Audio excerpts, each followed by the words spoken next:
Education regular business meeting. I would like to open the meeting this evening with a moment of silence for those who have lost their lives in the horrific school massacre in Florida.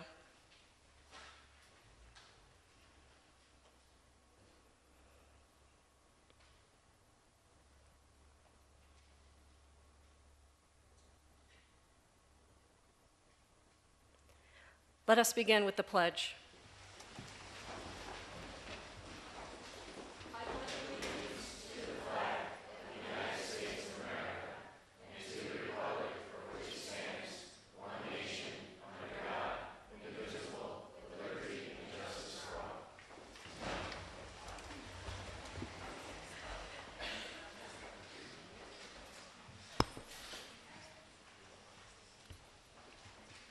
We're going to move right into reports with Mr.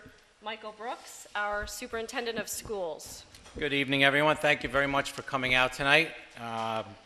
This is a very important meeting, actually, tonight. Really, the board begins in earnest developing what will become the budget put to the voters in May for our 2018-2019 school budget. So a couple of weeks ago, we spent some time talking about our financial picture and our fiscal stability, which is very strong, looking at a 5-year window that Mr. Witherow puts together in our financial health. Mr. Witherow also highlighted at that point that our Standard & Poor's rating has also improved over the past couple of years, which is a really nice piece as far as our that shows evidence of our financial stability.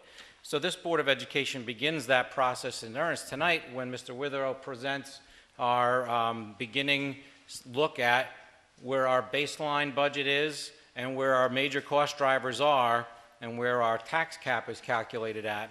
And then we'll spend the next several meetings eventually culminating in an April adoption and a May vote for our 2018-2019 school budget. A couple of also announcements. I know that the flu season has hit this nation quite hard, certainly the Northeast, and Marlborough is not immune from that. So our maintenance and cleaning department has taken some stepped up protocols, and speaking with Mr. Cavazza, I figured I would give the board and certainly the public some perspective as far as some of the things that staff is doing, and also Mr. Cavazza is making sure he inspects. He's got stepped up protocols in desk cleaning and disinfection. Cloth and disinfectant sanitizers are being used on things like keyboards, doorknobs, push bars, in the cafeteria, media center, banisters, things like that. Bathrooms are being cleaned with a mild bleach solution. In addition to those cleaning efforts, there's a spray disinfectant that is being sprayed on surfaces after cleaning that has a residual effect, so that spray disinfectant stays on surfaces to help wipe out germs. Each building has also been supplied with additional disposable sanitary wipes. There are also additional hand sanitizers that are being installed at the elementary school, and tomorrow the high school's heating and ventilation air conditioning system, the intakes and the outlets are being dusted and disinfected. So there are real efforts going on besides the teachers making sure that children are practicing very good sanitary practices in their classrooms before lunch, after lunch, anytime they can. If you sneeze, wash your hands, keep your hands away from your eyes and your nose and your mouth. So these are ongoing efforts now to help stem the tide of illness. You know, winter time is difficult regardless. It just seems that this year the flu season's hitting pretty hard, so we're taking some extra efforts there. The public and the board is aware also that we've been having some lengthy discussions and really some potentially exciting opportunities with SUNY Ulster looking to develop a southern campus in Ulster County. And this has been going on now for multiple months, coming up actually on a year, pretty much this spring. And SUNY Ulster was looking actually to move into this building on the school district side, not on the town side, and offer classes. It was really a fantastic opportunity, really bringing a college campus, quite honestly, to a satellite campus to Marlborough. Unfortunately, tonight I'm announcing that the college has notified the school district that they are not going to be moving into the southern section of Ulster County. They did a broad study of demographics and college offerings and course offerings and program offerings, and have found that in their study they don't feel that they can compete with the offerings of SUNY Dutchess and SUNY Orange just to our south in Newburgh. And they didn't see that they could put together an economically viable program in this portion of the county. So what started with an announcement with County Executive Hine, and certainly a lot of discussions between our administrative staff and SUNY Ulster's president's office and their academic staff, has come to an end. So they just don't see themselves being viable competitors with what's already offered at SUNY Dutchess and SUNY Orange. So that's a disappointing development, but you know, it's an end result, so at least we know an answer. So for planning purposes, we know where we're going. The board also is reviewing tonight on the agenda the 2018-2019 calendar. So if you're not understanding a theme here, we are in the planning stages for 2018-2019, even though we're only halfway through with this current school year. But certainly, even children in our schools, at the middle school and high school especially, are beginning programming. So they're starting to look at what courses they're going to be taking next year. They're starting to set up appointments with their guidance counselors. Our special education staff is starting to prepare for annual reviews, and actually annual review meetings are beginning to occur so that they can have those programs in place by the time we get to the end of the school year, again, planning for next school year. So it's an active time of the school year, definitely for us. Also on tonight's agenda, there's a item regarding the Bayside apartment complex. There's a proposed apartment complex adjacent to the middle school that's before the town planning board, and because we're a property owner right next to the space, we have been in active dialogue with the developer and also with the town to ensure that the school district's interests are upheld in that project. There's a known traffic problem at the middle school. If you go to the middle school, have ever gone to the middle school, especially around arrival or dismissal time, we have traffic issues there. We've done some things to mitigate those as far as we can as a school district. One of the biggest things was, rather than having all school buses go to the middle school and then go to the high school, we've created a shuttle system so that we literally take all of the middle schoolers from the middle school on 10 or so buses and take them over to the high school, where they distribute out to the other 10 additional buses or so that we don't have as much traffic at the middle school site with buses. But there's still difficulty because of the number of parents picking up and dropping off. So we're working with the Bayside developer as much as we can to create a better traffic flow that would connect the middle school property with the Bayside apartment property, that eventually would take traffic down to where the traffic light is at the elementary school. So that traffic light would become a plus sign, a cross, as opposed to a T, like it is now. So there's an item on the agenda for tonight to discuss and request for approval of a contract between us and the Bayside developers so that they will pay for substantial improvements in that traffic flow area. So we're very encouraged by that. It's not a cost to the school district, it's a cost to the developer. And working with the developer in the town, that's a good thing for the school district to create a solution to a known problem. While it's on tonight for action, I know Mr. Witherow will speak to it, we're actually going to have to delay it by 2 weeks because there's one step that we have to do in a secret process that we'll put on the agenda for the next meeting for the board to consider. So that's certainly something we've been working on for some time that's moving in a good direction. You also are going to see two presentations tonight besides the budget discussion tonight regarding a very exciting middle school staff development in the reverse program that Ms. Clinton will speak to us about. Really a pretty neat approach to how she looks at some half days that they do each year. So really a neat project. And also Mrs. Hecht is going to be giving an update to the Board of Education, sort of a mid-year review on where we are as a school system, but also more specifically, the Board of Education has a goal to support STEM and STEAM education, math, science, and technology, and Mrs. Hecht has a presentation to give the board an update on where we are in that review process and helping the board meet that important goal. And quite honestly, listening to and watching the dialogue that's occurring between our professionals, it's very encouraging. It's really neat to see what's happening in our schools already and how we're able to bring some things together to really enhance those elements. So look forward to that tonight too, Ms. Heck. Thank you very much. And I was reminded earlier in the meeting that we do need to take a look at the June board meetings. We have 2 meetings scheduled. One is the first Thursday. The second one is the second Thursday. The second Thursday is kind of the day before an important day, right, Isabella? Graduation is the Friday the next day, and obviously that Thursday night is awards night. So we have to make some decisions as to whether or not that is the proper placement for our board meeting. So that's on our to-do list, so to speak. And with that, I actually would like to turn to Ms. Heck, if she would, to give us a presentation on our STEM update.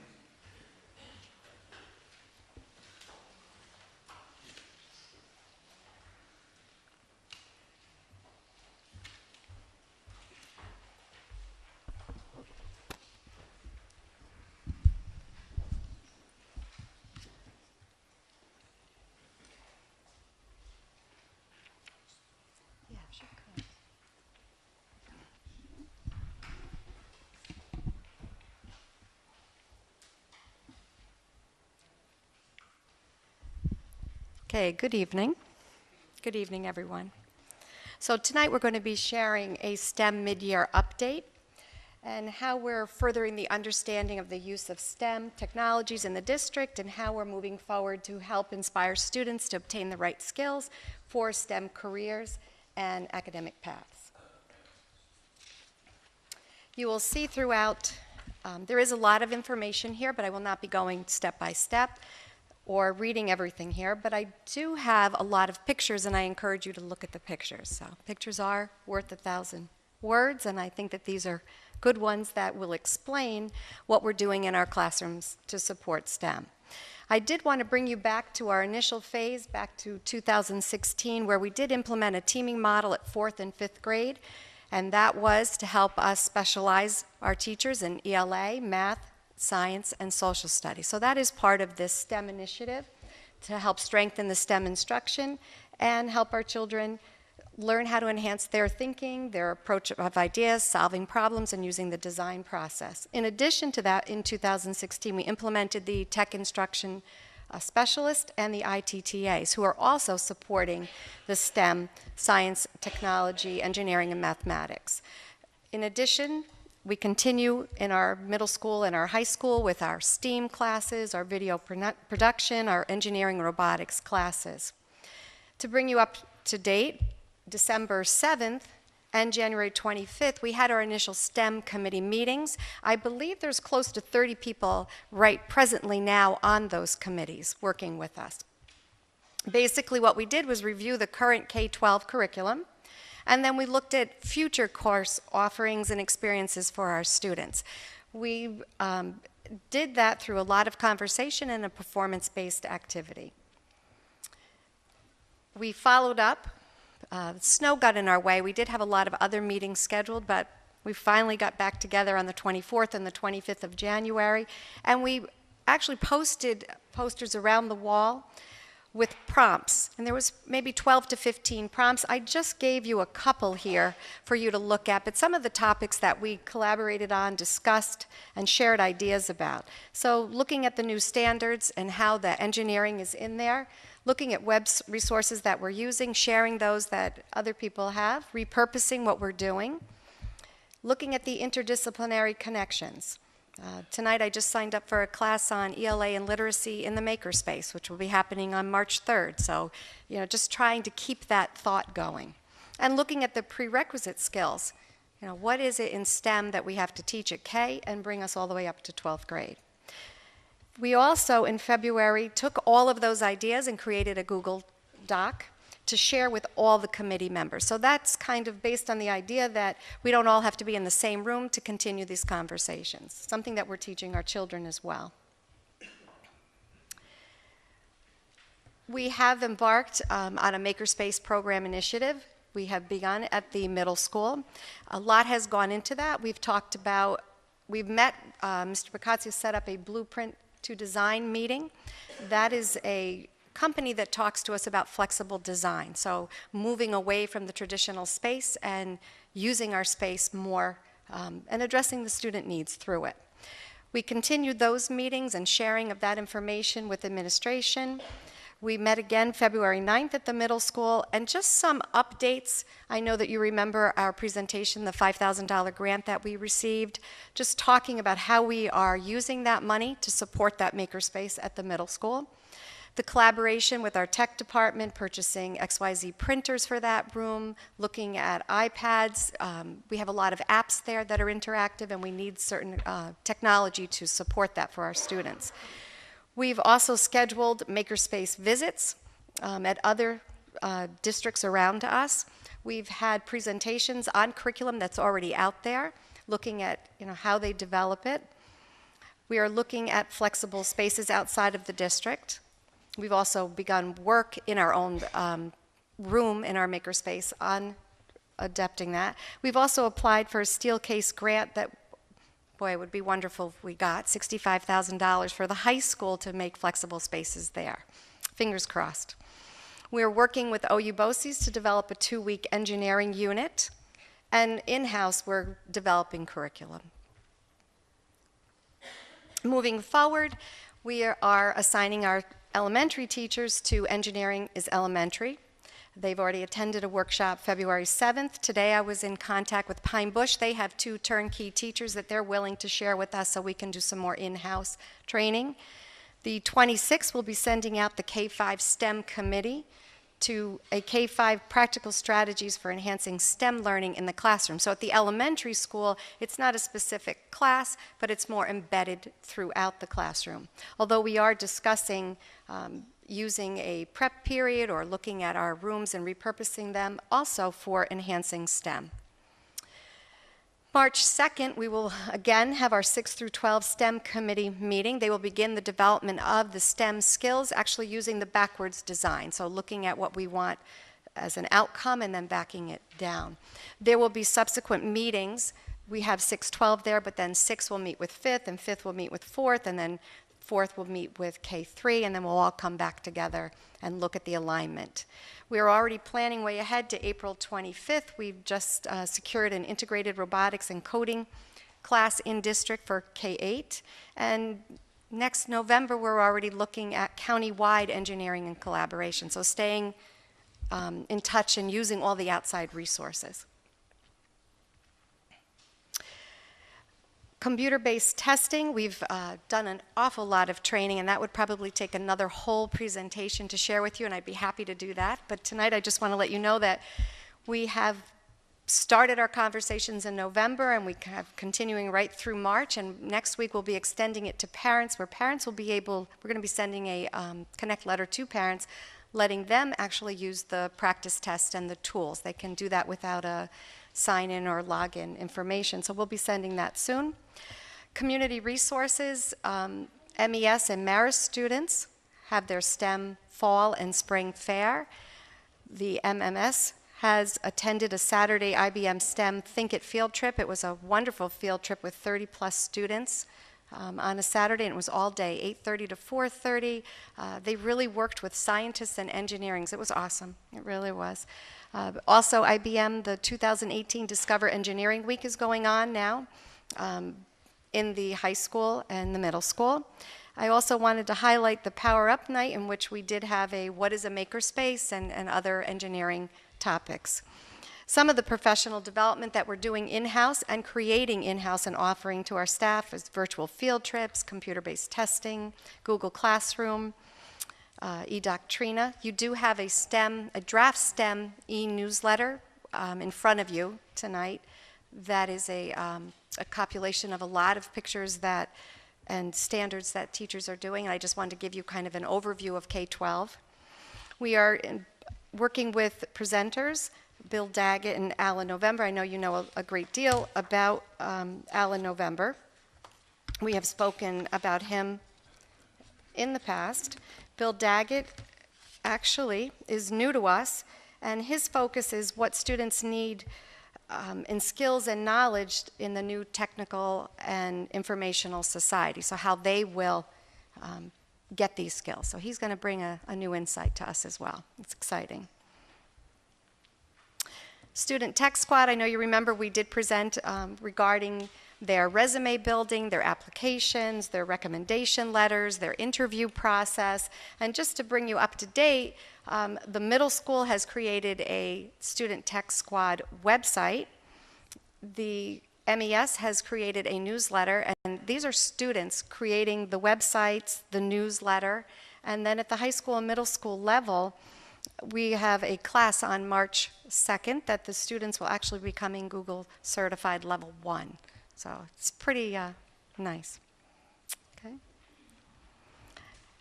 The Student Tech Squad is actually in the classrooms, and these are some of the pictures. They're in there putting their skills to use, helping other students and teachers. And we're just ending with the picture. Okay. So that's my update. Any questions? We're really good at acronyms in education, and I failed to define when I started its introduction. STEM stands for science, technology, engineering, and math. So these are really a compilation of experiences that our students are having at our schools and our future thoughts on it. So thank you very much. Any questions from the board on? Thank you. One more short presentation tonight from Ms. Clinton regarding a very innovative approach to how she works with her children and her staff. So kind of a neat look at things. The other picture I sent you? I had emailed you the photo. It was like one picture slide. Good evening, everyone. Thank you. So this ties in very closely to what Ms. Hecht was just talking about regarding the half-days and STEAM and STEM and different opportunities and what our students are going to be doing on March 2nd. Some of them will be attending the Google training. But basically last year, as we were planning for some of our half-days for our faculty and staff, I thought it would be an interesting idea. It's right there, Mark. Is March 2nd half day? Just my little visual, one more. yeah. Two more. Oh, there it is.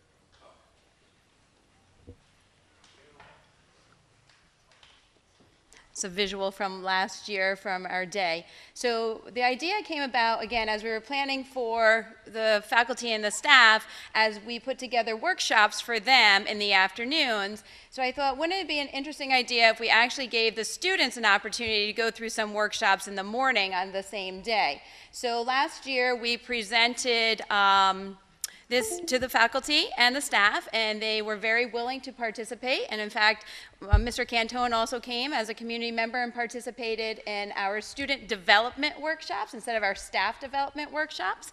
And it was a great success. The faculty and students were very excited about the day, and so we decided to do it again this year. So on March 2nd, we will have another student workshop half day. The concept is that students get to select 3 different workshops that they can attend. So it has student choice involved. There is some difference that we're going to do this year. In 6th grade, we did this last year for the 6th grade, all the students, one of their sessions is an introduction to Spanish. Since all of the students in 7th grade will be taking Spanish, we want Spanish to be a fun experience, and it's a great way to introduce them to the Spanish teachers as well as the Spanish curriculum. And then the students get to select 2 other workshops to take during the course of the morning. 7th graders, they get to choose 3 workshops, and our 8th graders last year, we provided them one of the choices was transitioning to high school, and some of the students selected that, and they really enjoyed it and learned a lot from it, but we realized that it was something that we wanted all of the 8th graders to experience. So we actually coordinate with the high school, and high school students come down and talk about the experiences of what it's going to be like for them as 8th graders becoming 9th graders in the not too distant future. So again, the 8th graders will all be taking that this year. That is a little bit of a change we made, but then they also get to select 2 different workshops that they are interested in. So the idea of the STEAM piece is built upon in this area, so it really goes along with the board goal around the STEAM initiative, the STEM initiative, as they get to use the makerspace as one of the choices. They also, another creative thing that we're going to do this year is do-it-yourself music, where we're going to combine our music teachers with our tech teacher, and the students are going to go into the technology classroom and identify things that they can use as musical instruments, and then do a composition of music. So we have Hour of Code, we have Marshmallow Catapults, all different types of excellent opportunities for the students that are all provided by the staff. So it really focuses along with the team building skills, along with communications, collaboration, the breakout room, as you see, so the students working together as a team to figure out the combinations. And I'm going to turn it over to Mr. Stanmeyer because I'm giving all the information without him. A lot of details, Mrs. Clinton. I'm just going to briefly talk on how this half-day event does align with our effort of belonging. Those of you that have heard us speak before, our goal for us this year is to have as many students as possible feel like they belong, have a sense of belonging. So, not every student is going to play sports or be in the chorus or be in the band. So this is an opportunity to, do things with STEAM and technology and music.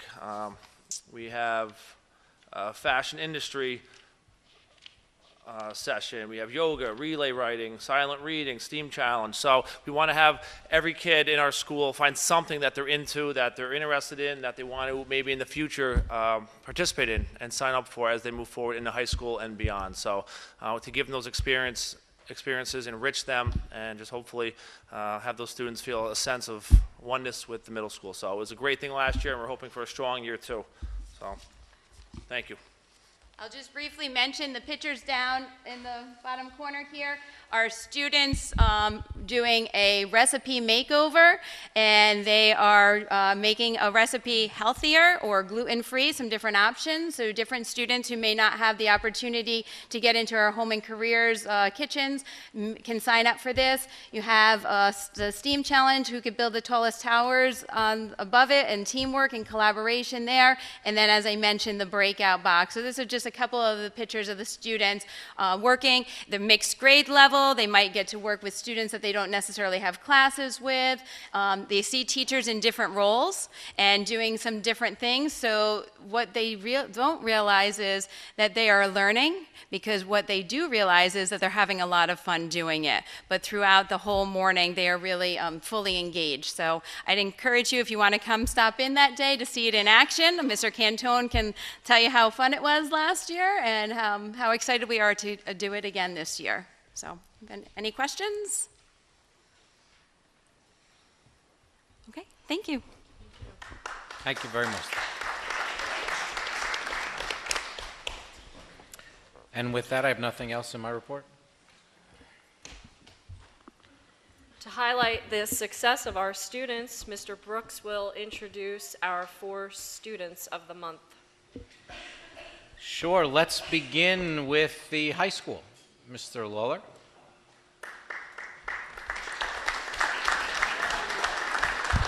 Good evening, everyone. At this time, I'd like to invite up Jake Diana and Amy Tremblay, our art teacher. Jake is our student of the month for art.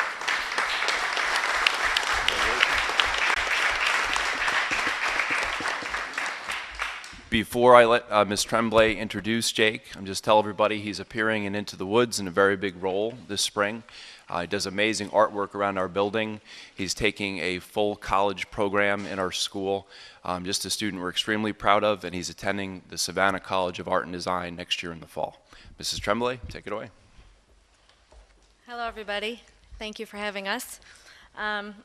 It is with great enthusiasm that Mrs. Hastings, the other art teacher, and I are presenting Jake Diana as the Art Department Student of the Month. Mrs. Hastings regrets that she isn't able to be here tonight to present this to celebrate with Jake. Jake is an outstanding and conscientious student in all of our art classes, and we believe in all of his classes. He has been an exemplar student throughout his 4-year Marlboro High School career. Jake stretches himself beyond traditional boundaries in terms of creativity, time spent on projects, and overall attitude. This year, Jake received 3 Gold Key Awards and 6 silver in the Regional Scholastic Art and Writing Awards. Overall, he's received 4 gold and 9 silver at the regional level.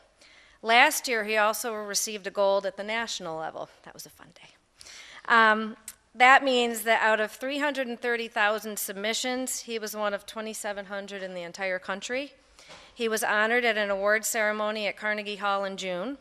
The Empire State Building was lit in gold in honor of all of the students that won.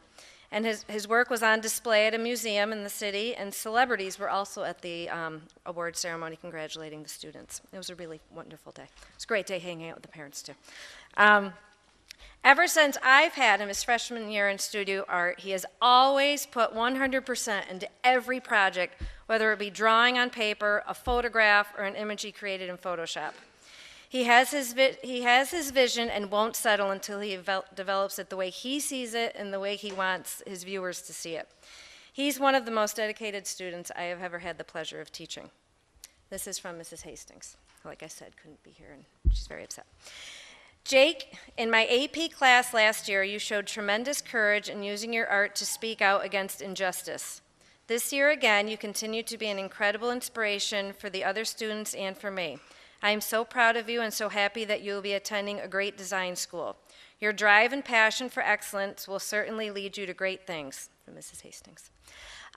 Also, his mother just told me, because he received a national award last year at Scholastics, he also got a scholarship for that for the school that he's at SCAD he's going to be attending in the fall, so that's a good program that we do.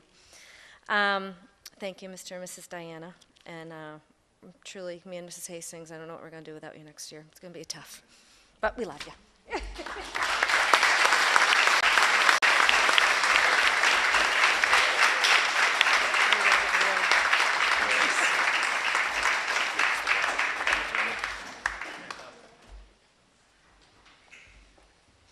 Slide that way.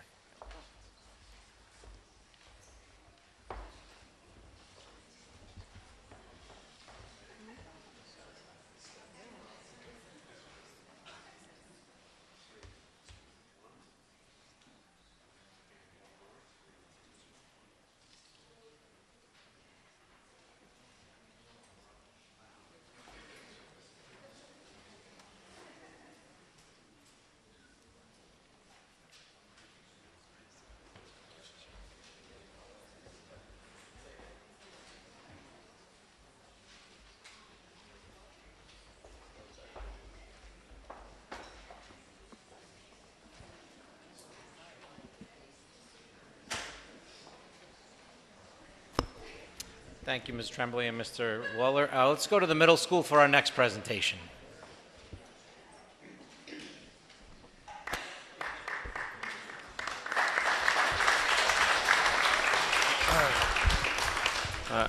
Thank you, Mr. Brooks, the board, and all the parents and students here. It is my pleasure tonight to introduce our student of the month, Gianna Barbero, who is going, correct, and who's going to be introduced by her Spanish teacher, Mr. Shane Murphy.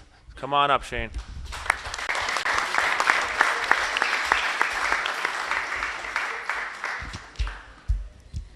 Hi, everybody. Thank you.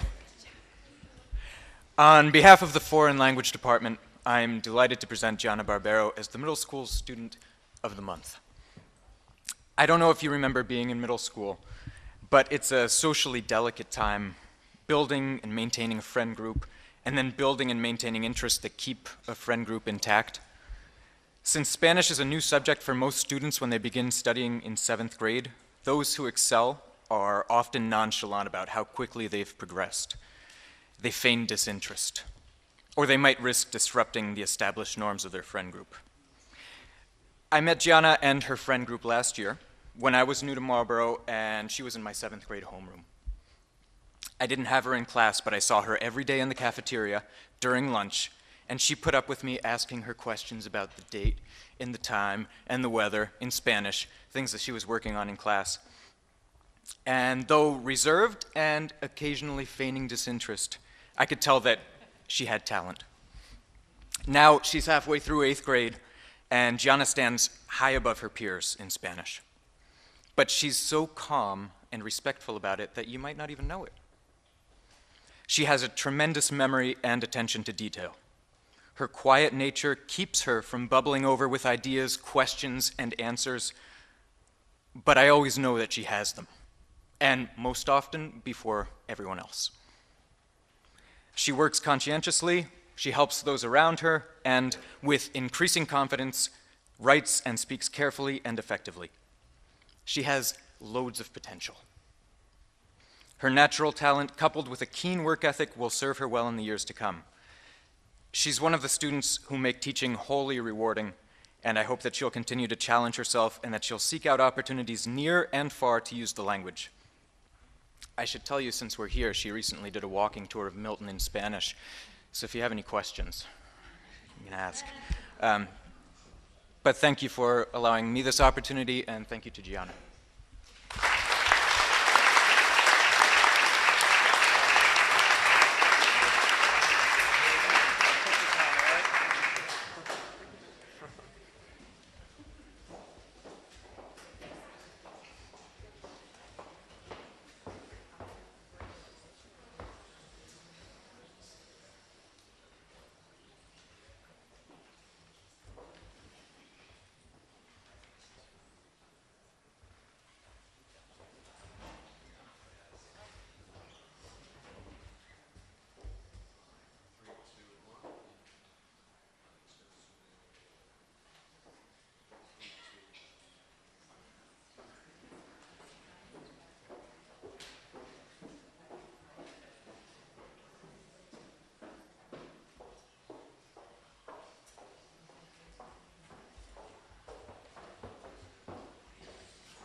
And we'll round things off with the elementary school.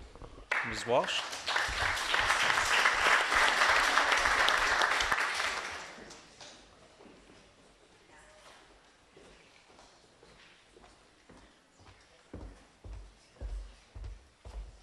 Thank you, Mr. Brooks. Good evening, everyone. It's our pleasure to be here. This is Mrs. Kaplan, our assistant principal at Marlborough Elementary School, and it's our pleasure to introduce two students of the month tonight. Our January student of the month was not available to make it, so we're going to start with January, and our student of the month was Jalen Valentine, and she is in 3rd grade in Mr. Budrick's class.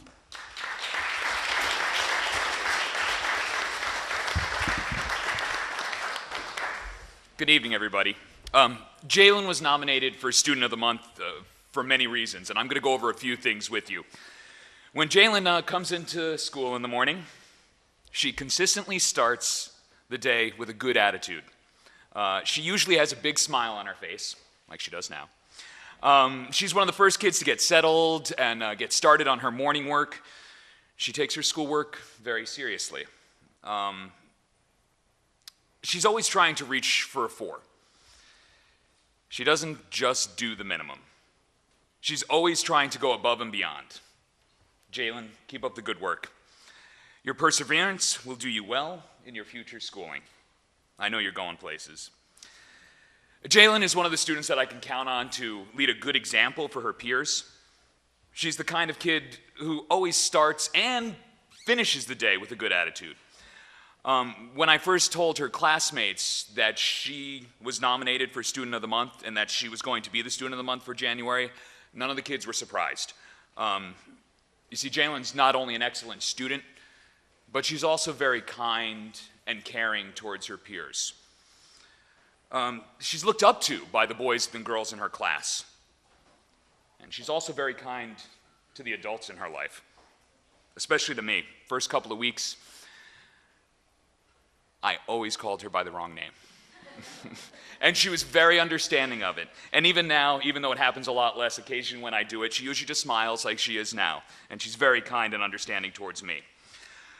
After I told the class that she was nominated for Student of the Month, I asked them to come up with adjectives that could describe Jalen. And I wish that people would use these adjectives to describe me. There were some wonderful adjectives. This is what her classmates said about her. Jalen is kind, happy, confident, caring, helpful, smart. She's a hard worker, and she's very respectful. Jalen, I am very proud of you. I know Mrs. Walsh and Mrs. Kaplan are very proud of you, and I know your family is very proud of you. Keep up the good work.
You know, families, oh, I'm sorry, we have one more, right? That's Yes, okay. sorry. That's All okay. right.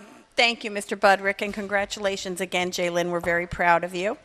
And we are now in the month of February, so welcome to February. And our Student of the Month, Kayla Bass, is going to be presented by her fourth grade team of teachers, Mrs. Barley, Mrs. Griner, and Mrs. McCavra.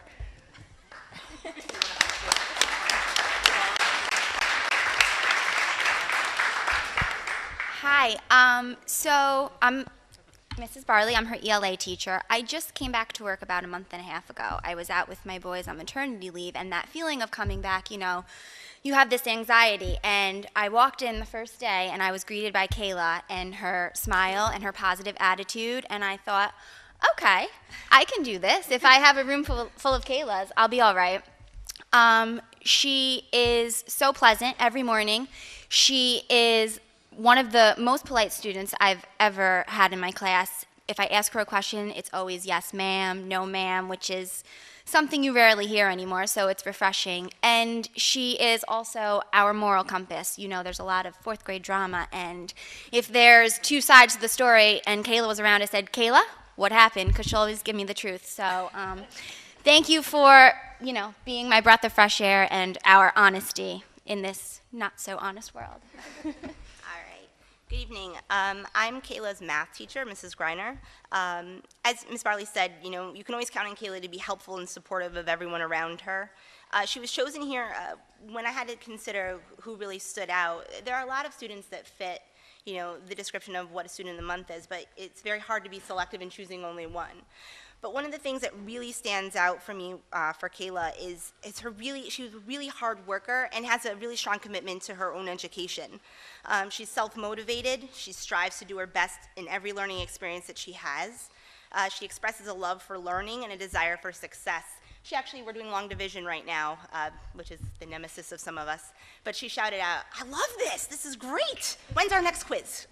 Which is not something you would typically hear in a fourth grade classroom. I always try to impart on the students the importance of hard work. Hard work is going to take you a long way, and you hear this in my class on the daily. Kayla, she embodies that. She's an intelligent young lady, but she's always willing to work and persevere even when things are challenging. Because as everything we're faced with, we don't just jump over instantly. Sometimes we fall down, but she can pick herself back up and really, take on that challenge. The characteristics that she has really make her stand out, and she's an unstoppable force. Congratulations, Kayla. And I am Elizabeth McCavra. I am Kayla's science and social studies teacher. And Kayla is basically everything that I wish I was in a fourth grader. It's taken me to develop in 30-plus years of life. She is confident. She knows how to stand her ground. She knows how to speak her mind assertively but positively. She just has encompassed everything I'm still trying to be in life. Kayla has already, she's got it. So I only look forward to seeing how she grows and how she continues to develop as a student, as a young woman, and as a contributing citizen to our community. Thank you, Kayla.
So families, as you hear some of the accolades about your children, things like taking a full college program, preparing to go down to Savannah College of Art and Design for career advancement, for things like stretching beyond traditional boundaries, being calm and respectful, a specific attention to detail, being conscientious. They're going places. They have good attitudes at the beginning of the day and at the end of the day. They lead a good example. They're kind and caring. Schoolwork is very important. They're polite and respectful. These are things that Dukes are, and I really appreciate our kids being this every single day, day in and day out. There are a couple of other words that stand out to me, though. I love that you're an unstoppable force. I love that you love long division. Most importantly, I love the big smile. Unfortunately, there's one person in the room that has a bigger smile, and I think it's your sister, a couple chairs down, because boy, did she have a big smile when her sister was up there. That was pretty special. So moms and dads, families, thank you for being special people. Kids, thank you for being special people and coming to us every single day. So congratulations to you all.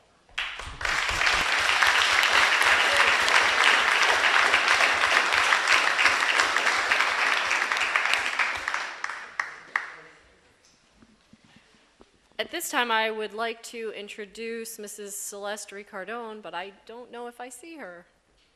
For the 1,000 Book Club, someone from the Marlborough Library, are you here tonight? Okay, we'll have to follow back up and find out what happened there.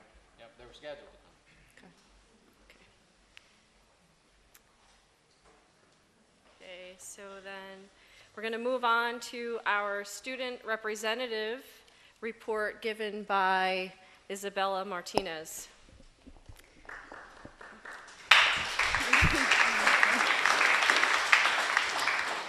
Okay. Hi everyone. Okay, so starting with the elementary school, so far 19 Marist students are coming for student support with the STEM program once a week for 6 weeks, which began this past Wednesday. They are also creating a PBIS Random Acts of Kindness wall for February, and the Snowflake Ball, or the father-daughter dance, was held Saturday, February 3rd. And then lastly, students visited the high school planetarium on February 1st.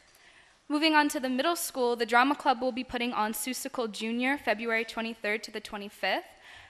This past week was FCCLA week. FCCLA is the leadership component for the family and consumer science curriculum. It helps to promote community service and leadership in the school and the community. Students have been meeting with the principal as well during lunch periods. And then lastly, moving on to the high school, 100% of the College English 101 students pass their final exams, which earns them college credit for that course. They will also be having the College Writing Portfolio celebration on February 22nd in the Library Media Center. 10 students competed in the Mid-Hudson Regional Science Olympiad at SUNY Ulster in events covering a wide range of topics in science and technology. Seniors Robert Ehlers and Billy Camastro finished fourth in the Rock and Middle event. Assad Hussein and Colin Lee, both freshmen, placed 19th in the game event. Into the Woods will be presented by the High School Drama Club, March 15th to the 18th. And then boys basketball is going to the Mahal tournament Friday, February 21st. The girls basketball are still competing for their division title. The boys swim team is going to sectionals today, February 15th, and tomorrow, February 16th. And then lastly, winter track came in second in the division, and sectionals begin February 16th, 2018. That's it. Thank you.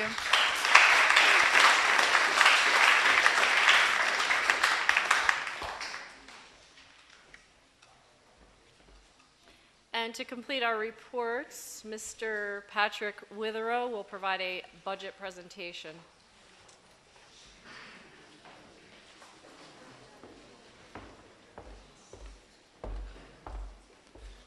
Good evening. So we're going to just start the budget process with a little bit of information.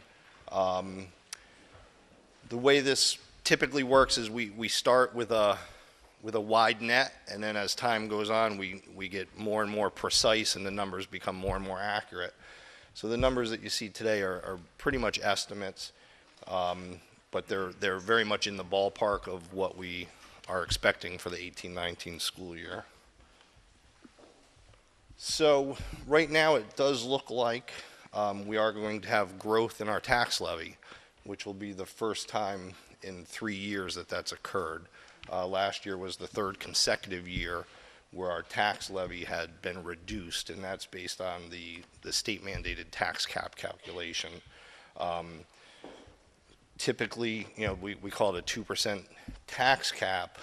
We had seen some increases in building aid, which results in a negative impact on the tax cap levy calculation.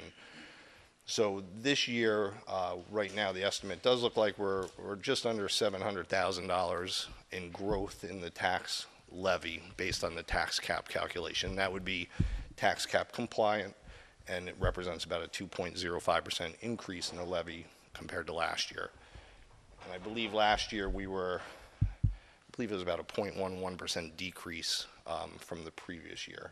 But again, so this would be the first time in essentially 4 years that we're seeing growth in the levy. And the tax levy is the amount of money that the school districts collects based on property tax of district residents. So we're looking at some of the major cost drivers going into the 18-19 school year. At the bottom, we have the current year's budget, $56.7 million. And it is worth noting that that number is inflated by $1 million. We have the Smarter Schools Bond Act money, where we're slated to receive about $1.1 million in funds for that from New York State. This 18-19 budget will be the third year of us trying to get that money approved from the state so that we could actually spend that. So there's an increase in expenditure of $1 million that we'd be using for different technology upgrades and Chromebook on the one-to-one initiative for students, but we also have an offsetting $1 million in revenue. So essentially it's a wash. We started 2 years ago with putting $750,000 into the budget. We didn't get approval that year, so we bumped it to $1 million this year. So far, we've not received approval to spend that money yet this year. So as of right now, unless we get approval and are able to spend that money, we'll roll that into the next year also. So that 56.7 is really 55.7 if we remove that $1 million. Right now, we have salaries and payroll, just under $400,000 in increases. Health insurance, about $100,000. We did budget aggressively last year on health insurance, so the growth in health insurance cost is slightly more than $100,000, but because of the way we budgeted last year, the budget increase right now looks like it'll be about $100,000. TRS is going up this year, which has resulted in increased expenses towards the retirement, and that's the teacher retirement system, and ERS is the employee retirement system. TRS is for certificated instructors, ERS is for non-certificated employees. So between the two of those, we're seeing about a $375,000 increase. And also to note, in salaries and payroll, those are not just salaries, that's also the FICA tax associated with that, so about 7.65% of payroll. Transportation, we're actually projecting a decrease in the overall cost. We've been working pretty aggressively with Quality Bus to try and consolidate runs wherever possible. We have some intermunicipal agreements with other school districts who attend programs where we have maybe 1 or 2 students attending, and we've been able to combine the busing to save a significant amount of money. We've also utilized Orange Ulster BOCES runs a cooperative transportation program where we're able to team up with other school districts provided through OU BOCES, and there's significant savings associated with that also. So while the transportation contract itself has a 1.75% increase in the base rates from year to year, we're actually, last year I think we stayed just about flat from the year before, and now we're projecting a $70,000 decrease in the overall cost. Lastly, the BOCES services, we're projecting approximately a $40,000 increase. Right now we're seeing some favorable movement on special education placements, which is resulting in a significant savings, which is offsetting some of the growth in other areas. So the net effect is about $40,000. So this budget represents a straight rollover, which means no expansion of program, no additional employees, really nothing additional in cost, just taking the program as we run it today, rolling it into the next year based on contractual increases. These are the numbers we come up with. If you remember, about 2 years ago, we took a big initiative to kind of restructure the academic program, and we purposely, knowingly, overextended what we had in terms of revenue to offset those associated costs with the program expansion, with the understanding that at some point we were going to hold steady so that we could have revenue catch up with expenditures. Last year there was a minor tweaking of that major initiative, which resulted in a much smaller increase in staff and program. But right now our objective is, or at least these numbers represent a straight rollover. Obviously, it's at the board's discretion as we continue discussions throughout this process whether we want to look to make increases in any area.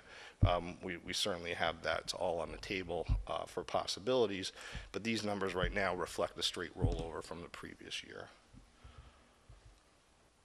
So what are our variables and options? We talked about the Smarter School Bond Act approval, so that's offsetting $1 million in revenue and expense.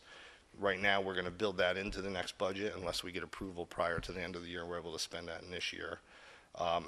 Final state aid amounts. Right now the state aid numbers, we presented several meetings ago when we did the 5-year look ahead. You know, the newspaper likes to, and the governor's office likes to tout the increase that everybody receives in state aid, but that's the increase based on the number they're actually going to pay us this year, not what they projected at this time last year they were going to pay us.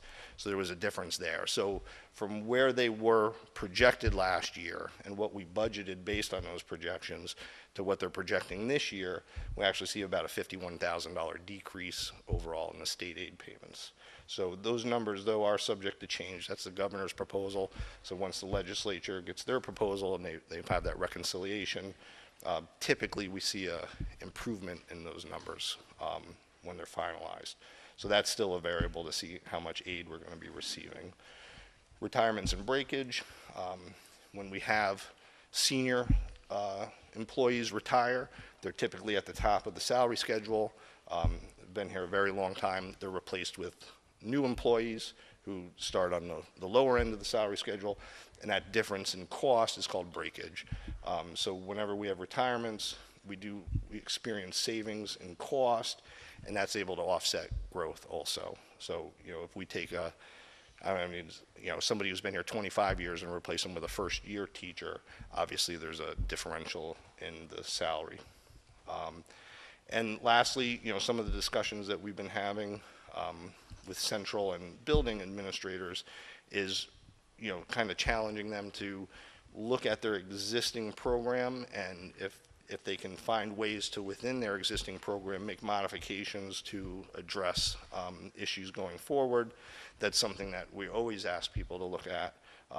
And again, this year is no different with, you know, basically looking at that aspect first to try and come up with funding for any new initiatives that might be desired versus going right to the budgetary process to address that. So we'll open it up to questions from the board.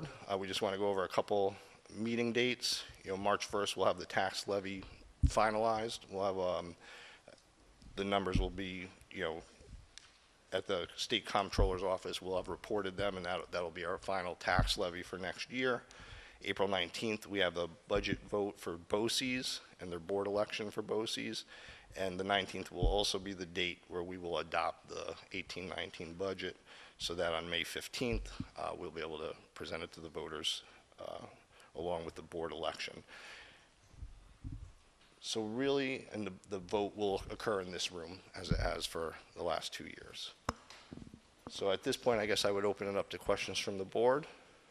Hey, Pat, just a question. I know it's early in the process, but if everything was to stay the same, does this levy represent what would wind up being an increase to the community? Or is there other factors such as whether we're going to use the surplus or not that would offset that? We will definitely be using surplus. We will not be using surplus to offset the levy. We use surplus right now, reserves and surplus. As we talked about previously, we budget at about 96% of our expenditures. leaving 4% for contingent expenses. We don't have, there's certain areas, especially in special education and other mandate-driven areas, where we have to provide services whether we've budgeted the money or not. So we always have to put extra money aside in case we get families that move into the district that we're not anticipating to be able to fund those expenditures. So this $698,000 would be an increase in the tax levy. Last year we had the levy, or this year, our tax levy, we're going to be short on our collection by $1.2 million because of the problem with the town of Newburgh. So that will need to be made up going into the 18-19 school year, plus the increase associated with the 2.2% increase in the actual levy amount. So yeah, so we will be using reserves and fund balance. That's our plug number. So once all the other numbers are finalized, that number fills the gap to have the budget balance. And in theory, we would like to get to a point where whatever money we apply in terms of reserves and fund balance, we would like to get that to be our 4% contingent money, so that we allocate it or we appropriate it in the budget. At the end of the year, we haven't spent it. It gets refunded to reserves and fund balance, and then we reappropriate it the following year. So it's too early right now for me to estimate tax rates, but that is a dollar increase in the levy. We've again, as we said, we've had 3 consecutive years where our levy has reduced. You've continued to see increases in the tax rate, although they've been mild, except for last year. Last year was a reduction in the tax rate, which it shouldn't have been. We, in effect, took $1.2 million out of our reserves and gave it back to the taxpayers. That's the net effect of what happened there. So we are expecting to see an increase, but we will, as we get further along, we'll be able to give some estimations on what those tax rates might look like. Thanks. Sure. Pat, that's what's allowed to be increased. Correct. That's not what the budget-to-budget increase is. This is what our tax cap would look like right now. I understand that, but you're saying we've got 3, 6, 790, so you've got $830,000 in increases just going budget to budget. Correct. And we can only increase, the cap only allows us to increase by 698. Correct. The increase in the levy will not offset all of our increases in expenditures. Okay, so the budget to budget is like 830 compared to the 698 that we're allowed to. Correct. Okay. So we can be hopeful that if the state aid numbers come in better, that will make up some of that gap. And again, we're just kind of paying the piper for the deal we made previously, but that was what we planned on doing. So everything, the only thing we didn't plan on was the $1.2 million shortfall in the tax collection. But that doesn't affect the cap. No, that does not. That's Because our levy, we still levied that amount. We're just going to be short on our collection. So we don't lose that growth of that 1.2 million as you go forward. Pat, what is the projection of the SSBA approval? Fantastic question. Our submission for the Smarter Schools Bond Act for $1.1 million worth of equipment for network upgrades, communications upgrades, phone upgrades, and also equipment for classrooms has been submitted to the state since November of 2016. That's a year and 4 months ago. We did get some feedback last week that we need to make some minor tweaks to the plan, and that should be resolved by the end of next week. And that puts us back into the queue again for approval where we were, so we shouldn't go back to the beginning of the line, but it's painstakingly slow, the approval process. We are ready to upgrade our network, improve our phone system, our communication system, and put more equipment, especially grades 6 through 12, a Chromebook in every child's hand, ready to do it tomorrow. We just need the state to say yes. And this is something that If you think back, actually, it was either 3 or 4 years ago, it was a November ballot for $2 billion worth of technology upgrades in the state. This is the money. It's just painstakingly slow to get the approvals done. So that is really where it is right now. Right now, well, actually next week, Ms. Heck, Mr. Bakatsias, and Mr. Witherow are gathering to finalize and cross the Ts and dot the Is on the resubmission, and we're at the mercy of the approval process. And it's interesting because, part of this process, we're seeing comments that, that model Chromebook you want is no longer available. Well, that's because it's taken 18 months to get One of the items is stifling specific. the progress. One of the specific items is a series of iPads we were going to purchase, which are now no longer available because they were in November of 16. So they dinged us as a correction. You need to make a correction on that. Folks, it's been a year and 4 months. We know it's no longer available, but that's part of the problem. And if you put in it's a bureaucratically ridiculous. If you put in a generic description, they say, no, we want the exact model number. So it's kind of a catch-22. And how much buying power have we lost? I mean, obviously, you have inflationary costs over the year and a half, 2 years, so we can probably do less even. Interestingly enough, though, there is some benefit because technology costs are coming down, especially for specific items. The contractor that would be doing the work on our network upgrades really is pretty well holding the price quote to where they are. They know the issue with the approval queue. They're doing work in a lot of districts. So, as time's going on, believe it or not, technology costs, especially for the Chromebooks and classroom things, it's actually either staying the same or going down a little bit, but you get a much better model. Okay. So it's actually not hurting us. It's just we don't have the stuff in the kids' hands. Some districts are having problems because they're actually doing construction projects with this money, and they've contracted with their architects and engineers who have drawn up plans and have done preliminary work, and those people now want to get paid, but the district can't pay them because they have to pay them out of the Smarter Schools Bond Act money, which is not yet approved.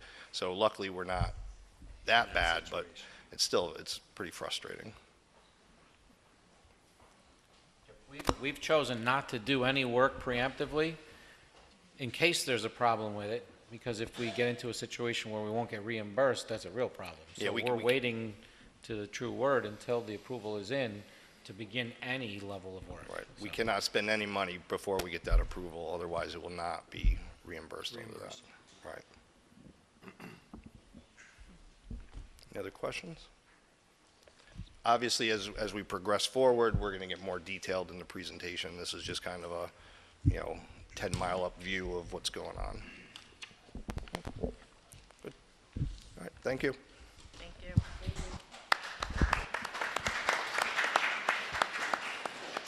Before we move on to public comment on agenda items, I would like to just give the parents of the children that are here an opportunity to get home and get them, well, I guess tomorrow's a day off, so they don't have to go to bed so early. You can stay.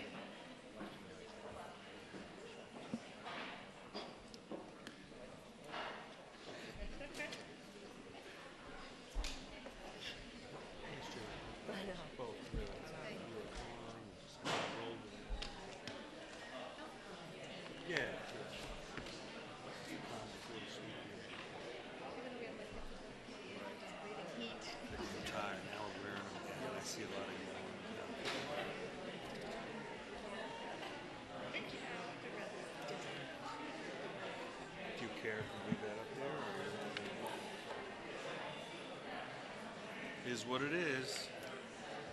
So, you're saying we'll do a rollover actual number, and the next one is tightening up the numbers now, so we'll pull that together. You gotta have the numbers to see what it is. Yeah. We'll move on to public comment on agenda items at this time. I invite anyone who has a comment on the agenda items, if you would please approach the podium, state your name and town of residence, and 3 minutes.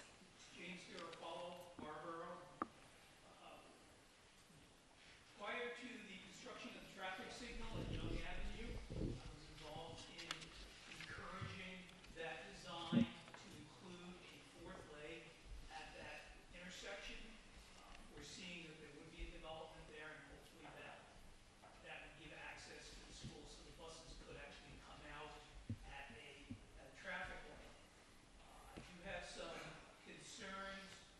with the consent agreement. And maybe you've already taken these into account, hopefully you have. One of which is the New York State Department of Transportation letter dated December 8th, 2017, which has potential major implications to the on-site design that you may be looking at. The second item is, what is this going to cost the school district? The school district is responsible for costs including engineering, consultant fees, legal, construction, and access easement. I can't see why the school district should be paying for construction and access easement. This is something that they should be providing free of charge. So when you have to go in there and when these have to be constructed, they can be constructed and you're not paying them for any kind of construction or access fee. I can understand why some of the professional fees you may have agreed to pay those in lieu of the fact that you're getting all these improvements. I can certainly understand that, but I think it's important for the school district and the board members to have an idea of what those fees might end up entailing. I'm not asking you to reject these improvements. I think they are needed to the middle school, but I'm glad to hear that at least there'll be some additional time that maybe you can look over some of these questions that I have, and I thank you for your attention. Thank you. The board will consider your comments and refer them to the appropriate office.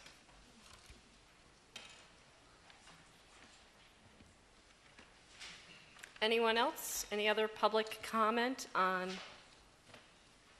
agenda items?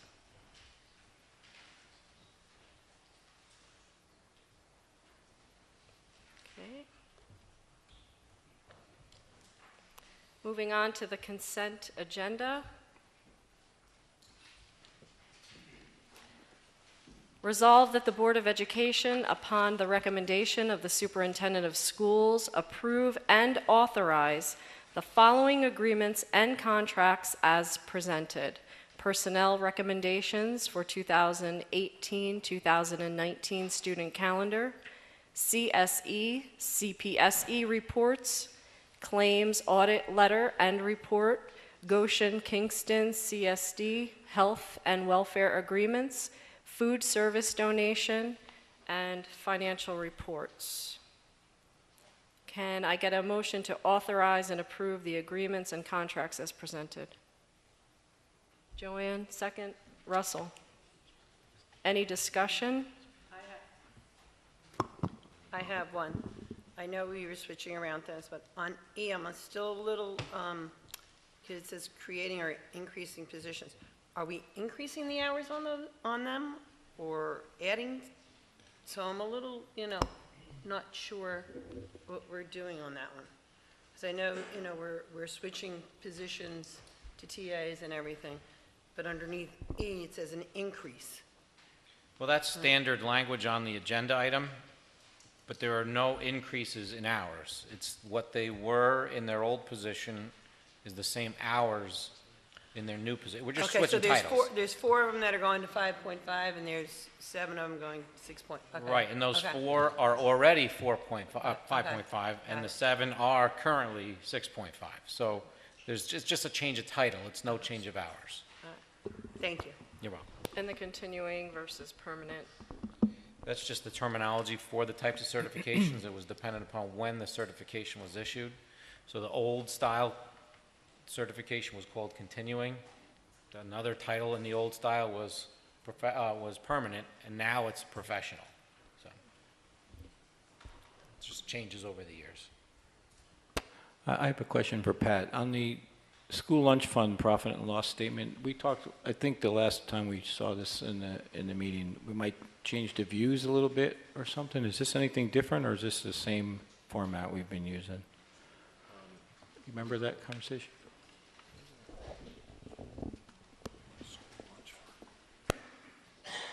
trying to figure out the profit loss statement bounces around a little bit and still trying to understand why that, what's, oh, okay.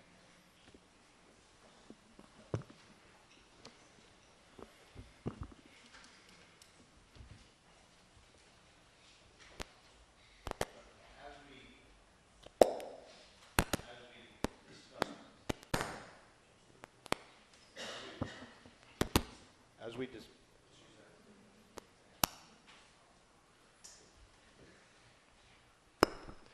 So as we had discussed previously, we were going to offer alternative formats for a while so that we could get a look at them and then determine ultimately what one type of format we would like to see.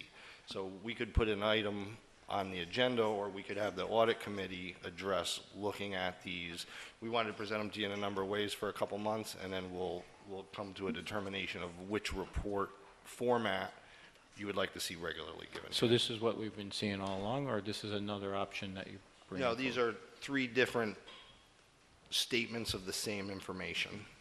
The first one's what we currently have been doing all along, and then the other two are alternatives with the same numbers in them, just shown differently. Okay. So we will, at a future point, we can have a greater discussion looking at the ways that these are presented, which one of those three reporting methods you would like to see going forward. Okay, thanks. Sure. I got a question about the calendar. Are we really ending school and having graduation on a Wednesday?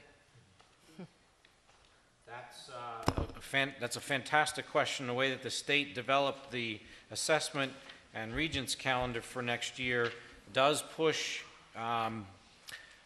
Regents Week to that Wednesday of the final week in June, so that is the last day of school. It's to be determined when graduation will be. That will be part of a discussion that we'll have to have. But yes, the last day of school, rating day, is that Wednesday. I believe it's the 26th, Frank? Yeah. Yep. And that's how you count in from the post-Labor Day start to that day. That's how you get to the total number of days. There are Regents exams on Monday and Tuesday, and then Wednesday is the rating day, last day of school, which traditionally would have been graduation day, Friday. Well, it says there's exams through the 26th, actually. Right, but there really aren't Okay. exams on that's Regents Week. Okay. Yep. Bizarre. It is. This happens about every 10 years or so. It's just where Labor Day, because Labor Day is very late, and where winter and spring recess fall, and it just throws out to that. So the following year is probably going to be a pre-Labor Day start and pulls that end week back, so. Okay. Any further discussion on the consent agenda? Cast your vote.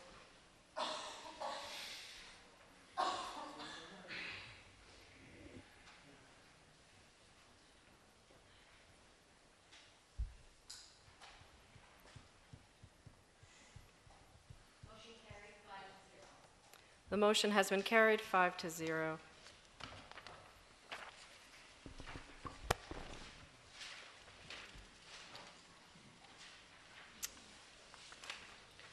Moving on to recommended actions. Resolved that the Board of Education, upon the recommendation of the Superintendent of Schools, approve the date for the reorganization meeting as Thursday, July 12th, 2018, and a regular business meeting on Thursday, August 23rd, 2018. Can I get a motion to approve the date for the reorganizational meeting as well as the regular business meeting? First, Joanne, second, Frank. Any discussion?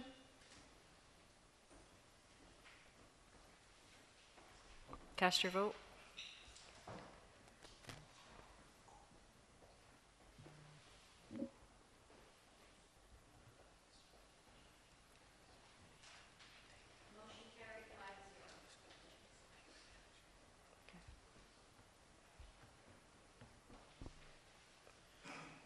Say that one more time for me. Motion has been carried 5-0. Okay. The next item we are actually going to table. Yes. Can I get a motion to table the Bayside contract? Sorry. Resolve that the Board of Education, upon the recommendation of the Superintendent of Schools, approve and authorize the superintendent to sign the following agreement: the Memorandum of Understanding between the Marlborough Central School District and Bayside Construction, LLC, 1451 47th Street in Brooklyn, New York, 11219, for the site improvements at the middle school. Can I get a motion to table?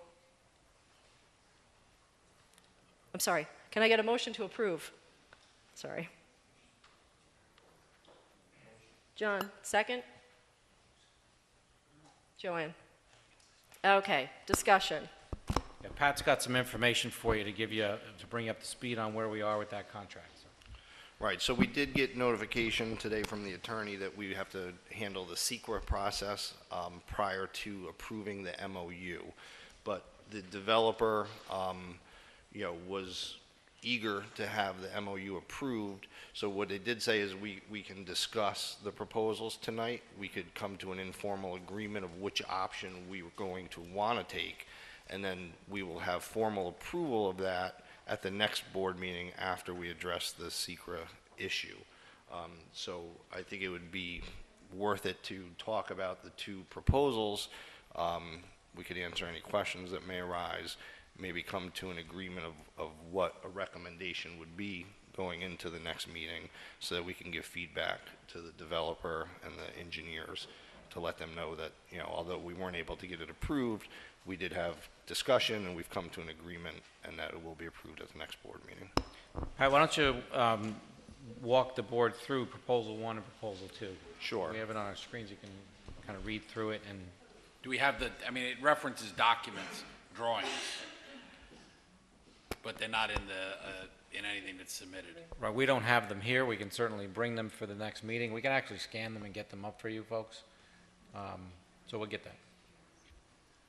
So, we can get the drawings up. I can walk through what they are, essentially. Right. Why don't you walk through each proposal so Sure. that we can clarify, and Sure. if we need to get drawings, we'll get drawings. Yeah, we have drawings. So the first one talks. Pat, hang on one second. Sure. We have to, Pat's got information for the board to understand it. So let's get through an explanation of Proposal 1 and 2. After the board gets an understanding of it, then we're going to ask the board to table it for action.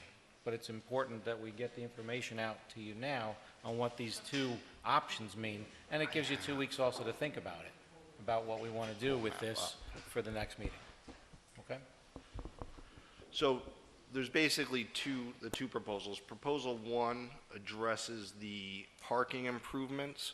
So right now, the exit from the middle school property goes down that road one way out to Route 9, 9W.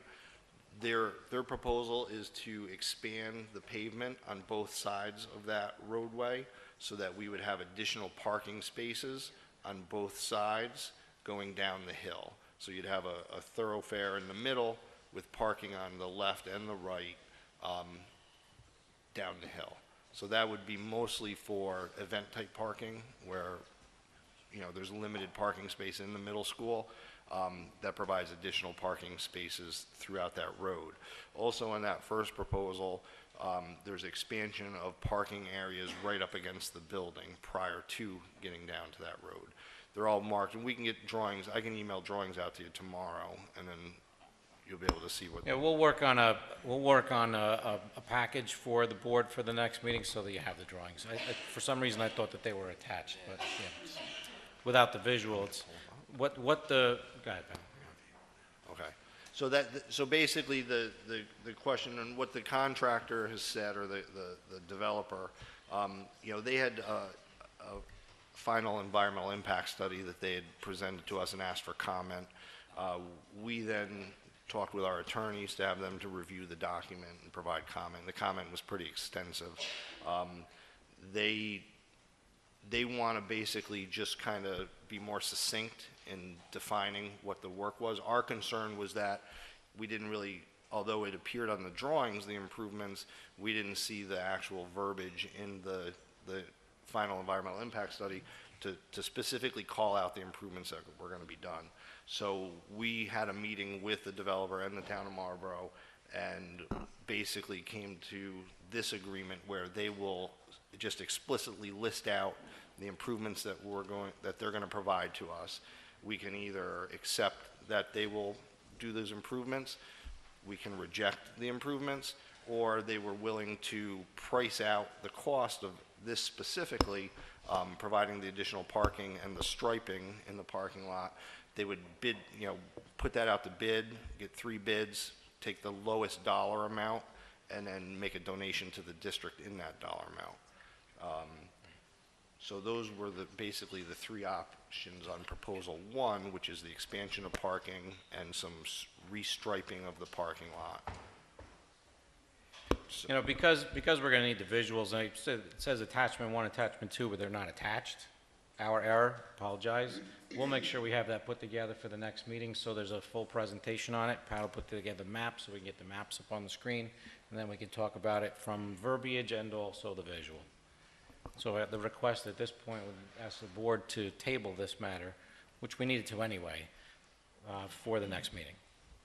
Okay, can I get a motion to table this item? Do you want to hear the second proposal, or no? Sure. No. The second proposal was related to the driveway interconnections. And initially, what their plan was just a right-of-way, single road. We requested, because of the traffic congestion and the flow of students in the mornings and the afternoons, that they add an additional driveway so that we could separate the bus traffic from the parent drop-off traffic. Parents will come up the new road, which will come into Bayside Development, enter into the middle school property, drop their kids off, and then turn right back out into the new development and exit the middle school property by the light on the corner of Young Avenue and 9W, which would be turned into a 4-way.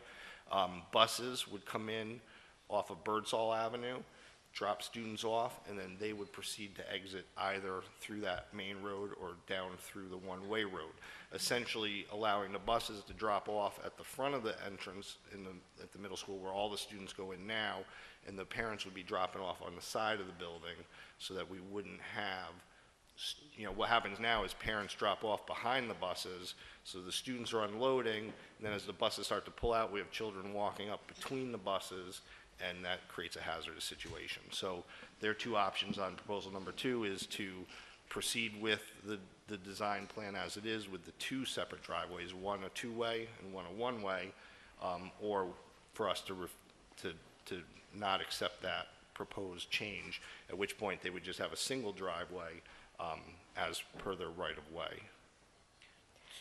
In either situation, don't you have kids still coming across where the buses are? Well, the buses would drop off where they drop off now, essentially. And in talking with the middle school, they talked about with the parent drop off on the side of the building, so not right at the front of the building. The cars would come in, drop off at the side of the building. You mean the side going down the hill towards 9W? They wouldn't go down the hill, though. There would be that second driveway will be on the other side, so they'd be able to come in, drop, and swing right back out and go back down. By the PE entrance, yeah. We'll Right. get the diagrams to be much easier to see. The concept really tries as best we can with limited space up there to separate cars and buses, but then also virtually eliminates all traffic off of Birdsall. So it pushes all traffic over onto Young, and then we can close off that entrance at Birdsall, especially during the day, so it won't have any access coming in that direction. All access would have to come up through Young. And that protects us during the day because kids going from the building out to the fields for physical education class and also for recess, even though we have some barricades up there, cars still do come through using it as public access. Really shouldn't be. This will allow us to completely shut that off. So visitors would come in and be able to circulate back out right off of Young's Avenue, which would, I don't even know if it's going to be called Young Avenue, but the extension off of the traffic light coming off of 9W. But we'll get the diagrams, and Pat will put together a presentation for our March meeting. How do the buses so you can merge see into it. that? Once there's actually going to be two separate entrances. One is, you know the big air conditioning unit that's there? Yeah. One set of entrances are going to be to one side of the air conditioning unit, and the other is going to be on the other side. So I see. it's very difficult to describe without the diagram. Well, Their own lanes. And Correct. if I remember correctly from the earlier discussions, no matter which we decide, this is all stuff we're talking about, well, we get a little bit of property, possibly. But if we don't want to do any of this, they're still doing what they're doing. They still have the right of way through there. Correct. So we don't have any control over that because we're not a party to their approval, correct? Correct. Correct. So that's happening irrespective of whatever we do, and we still have to, because they have an eased right-of-way through the property to there, there's gonna guarantee to be a driveway through. Correct. So what this does is it really puts together an agreement that the developer will do the improvements for us, including increasing some parking, at no cost to us except for some of the specified elements that would be ours anyway, and they're minimal, it's de minimis, but it's still money. But really with the visual help you understand how it's still limited space. That's part of the issue, is that it's still not gonna be perfect, but it will be a tremendous improvement over what we currently have. I mean, it's still tiny space up there. So why are they doing this? As a prereq for the town approval? Is that why they're doing this with us in the first place? We made requests early on in the process to actually force ourselves into the approval process. That was turned down under, I don't remember the exact regulation or whatever it was, but it was turned down. But in good faith, the town board and the planning board have been enlisting the school district support and forcing the developer to get our consent on being a good neighbor. I mean, that really is what it's coming down to. So the terminology that we've been using, Pat and I, with the town, is this is a known issue. We know we have a known issue regarding traffic at the middle school. This is an opportunity to mitigate some of that. So please partner, or at least provide us a platform to partner with the developer to have the developer do this work for us at no cost to the taxpayers. So that really has been the focus, and quite honestly, the town has been a great help in pushing that point. So that's kind of where we are with this, where it puts at least something in writing that forces the developer to do something because they've got a signed contract with us. So we've got a window of opportunity here. It's a smart window to take, but we also want to make sure that we're doing it with eyes wide open. So we'll get you a presentation for March 1st. But we also have to do that secret thing, so we'll have that, which actually just came to us today. So we'll get that put together for the next meeting as well. No reason to rush on it tonight. Anyone else?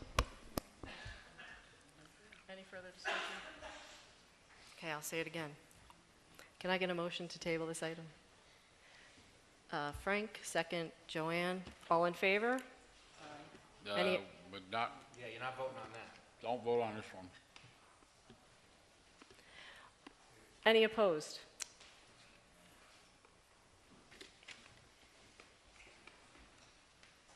It has been tabled.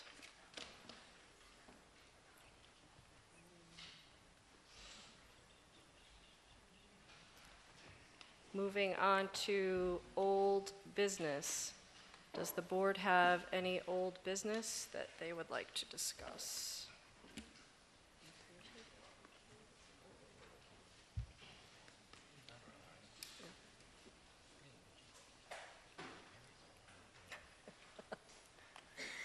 Any old business? Any new business? Any other items? Yeah, the agenda, I'd like to request we modify the agenda.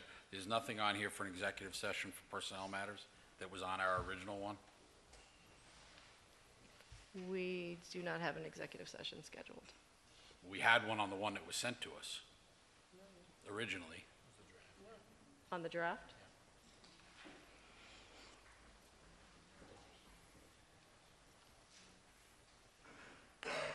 Yeah, I mean, I'd like to make a motion to have an executive session for personnel matters. I second it. Okay. Russell? No. John? Yes. Joanne? No. Frank? Yes. Myself, no. Any other items? I would actually like to say that we are grateful that we had 3 quality people from our community express a desire to fill a vacant trustee seat on the Board of Education. And these candidates expressed intentions by writing letters and providing the public with speeches and the board an opportunity to get to know them better by asking them questions during a meeting in December. And after careful deliberation, this board feels that there exists no discernible difference in qualifications between these candidates, as they each would bring something different and very valuable to our community. Therefore, in order to afford the people of Marlborough the greatest say in choosing their next school district trustee, we are not going to select a replacement at this time. We will instead request that the voters select the replacement during the regular elections in May, and we encourage the 3 who are interested to participate in the election cycle this spring and run in May. And as a reminder, as Mr. Witherow has stated, the election and budget vote will be held on May 15th, 2018. I have a follow-up to that because I'm kind of confused. I thought at the last meeting, letters were going out to those candidates, those people that had applied after the last board meeting. There was a little bit of a delay in getting a proper statement put together for that to occur. So they were notified prior to tonight's meeting. They were notified today. I actually spoke to one of them in person who stopped in, and then they were sent notification through email. So we wanted to get the information to them prior to the public comment. It's just disheartening when as a group we decide something, it doesn't get carried out. That's all. Do we get,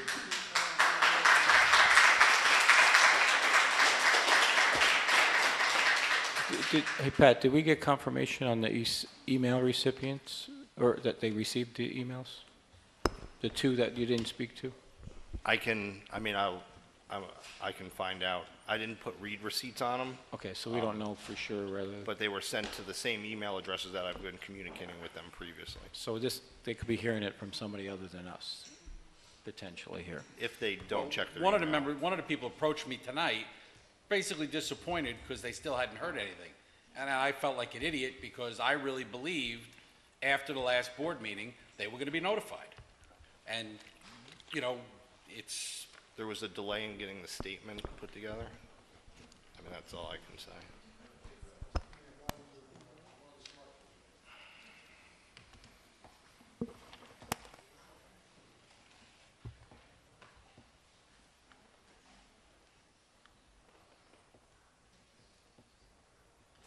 Any other items? At this time, I would like to recognize the district residents. If any of the district residents would like to speak, I would ask that you please approach the podium. State your name and town of residence. Each speaker will be limited to 3 minutes, and comments should be kept as brief as possible and relate to school matters, and the board will consider your comment and refer such to the appropriate offices. Good evening. My name is Steve Jennison from Milton. 2 weeks ago, many of us in this audience tonight, both players and parents, made a passionate plea for the school board to reconsider and offer our head football coach, Rich Ward, the head football coaching job for the 2018 football season. We would like to know if the Board of Education has come to a decision, and if so, would you please inform us of that decision? Thank you.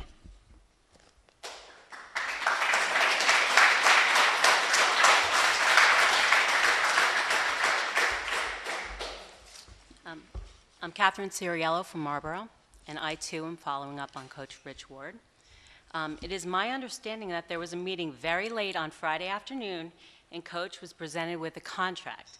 that he was expected to sign on the spot and was then given an unrealistic time to turnaround time to legally review it. Less than one full business day, to be honest with you. Okay. This begs the question, was the contract presented meant to be a resolution to this, or was it just a way to say you tried?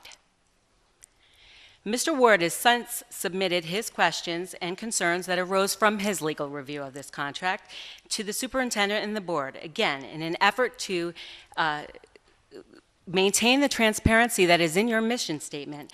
My questions are whether or not this process and the contract reflect the wishes of this board and the community it serves. Was the board directly involved in drafting and approving this contract, and has the administration and the board reviewed Coach Ward's response to this contract? Finally, will every coach and every extracurricular advisor in the district be held to the same standards? At the last meeting, a large auditorium full of people who were directly affected by this decision and this program stated that what they need from their school district. Are we going to show these boys that a school district that works together to be the best it can be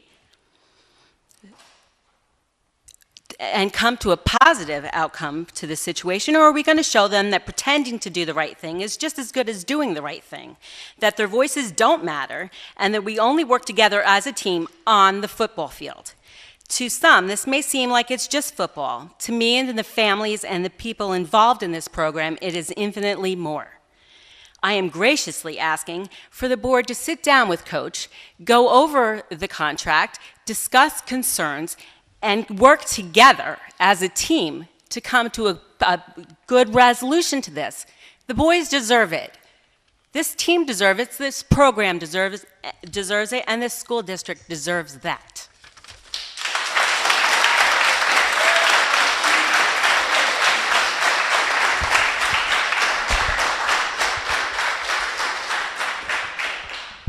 James Garofalo, Marlboro. I would ask the board if they could put up the plans that are proposed for the middle school up on the website so that the public can see them. Right now, on Monday, there's going to be a public hearing at the planning board concerning the site plan.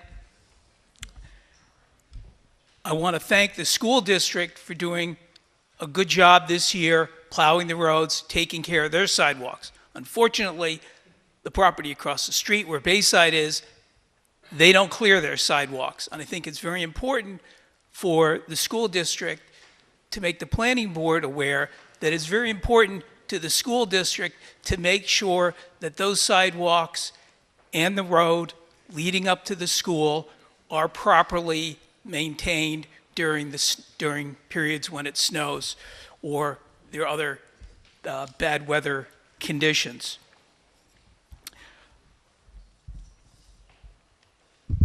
As far as the school district's rights within this process of the development, you have the right to provide information at the public hearing. You have a right that if they totally disregard this issue that the school district has, to bring an Article 78 against the agreement to have the site plan approved. I would hate to see that happen because that creates both a legal cost and a delay. But you do have rights in this process, and obviously it's to everybody's benefit that you come to an agreement on the best possible alternatives for the school district to work this thing out. So I hope you will take careful consideration of the costs and the way this is going to line up. I again encourage you to look at that DOT letter because it does have an impact on how things are lined up within the property itself. Thank you.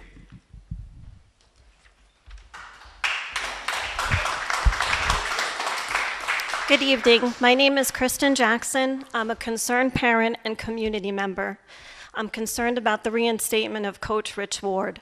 Mr. Brooks, you're an administrator, but you're also an educator. And this is a teaching moment for these students, parents, and the community to show that you can work together to resolve this situation amicably and respectfully. No egos here, no agendas, no vendettas. This is about doing what is best for these student athletes. The football schedule that was released for the 2018 season, that's a tough schedule. These boys need to be prepared for that. You need to negotiate and work together to reinstate Coach Rich Ward. It needs to happen for all of these student athletes and the community to show that we can work together and resolve this. The students need that. The students and the boys participating need that. Thank you.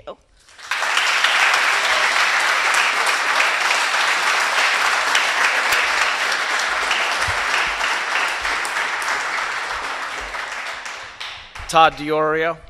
I'm trying to stay patient and calm in my business. Sometimes as a union leader, it's hard to do that. But you heard the community last board meeting. Some of the board members, unfortunately, weren't here to hear what people felt about this program. And I've been around a lot. I deal with the same situation all the time. I represent public sector workers. And these stipulation agreements, last chance agreements, this was totally unfair, Mr. Brooks. The way this went down, this whole thing to me seems like a big fix here. You gave him a very little time period, and I know Mr. Suriello reported on it, and I feel the same exact way. You gave him no opportunity. You felt you were blindsided. The board changed their mind a little bit, and I think after the committee they did the right thing. You gave him a contract that you know damn well he wasn't going to sign. Richie's my friend. I could have convinced him maybe and said, Richie, that's a good contract, sign it. I wouldn't do that to him. I want to win football games, and I want what's best for this community, but I wouldn't put him in that spot. What you did is wrong on the way this was presented. Then tonight, for the board not to get 3 votes here to go into an executive session and talk about it? He works for you guys. You don't work for him. Do the right thing.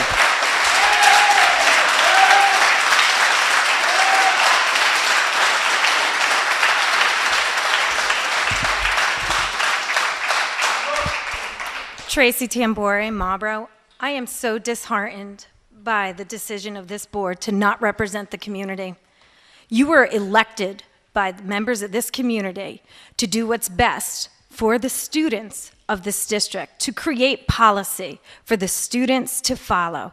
2 weeks ago, we asked you to please take into consideration and use this moment as an opportunity to be a leader among other school districts and create a communication policy that could be used by parents, teachers, students, and coaches.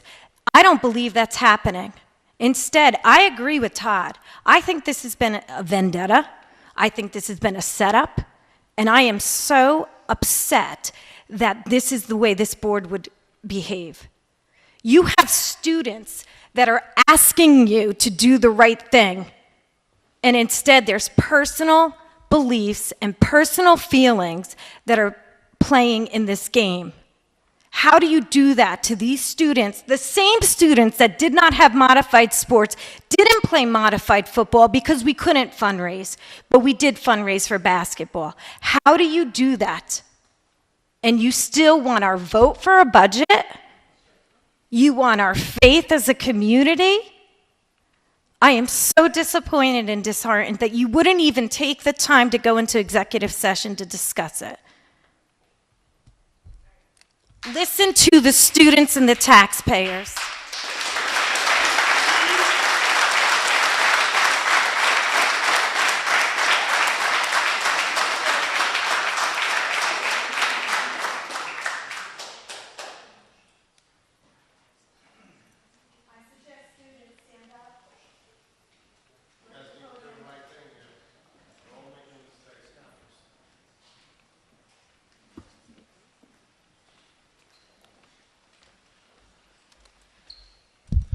Rich Ward, Marlboro.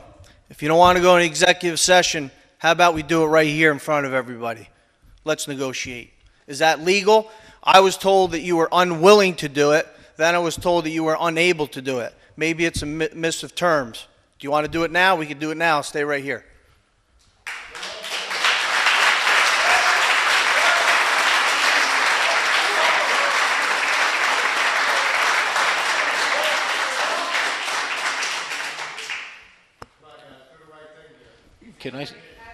Can I say something here to the board? No?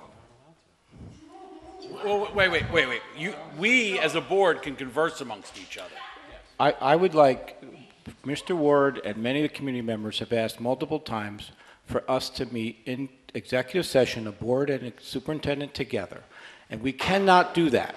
We cannot do that, and I think we should explain that and why. We cannot explain what happens in executive session. It's confidential, and anything that is said can be held against us in terms of a lawsuit since it's confidential, but they should, not everybody understands this. Me as a new board member has taken a while myself to understand what I can say and what I can't say. I think it would be fair, since it's repeatedly asked, to explain why we can't.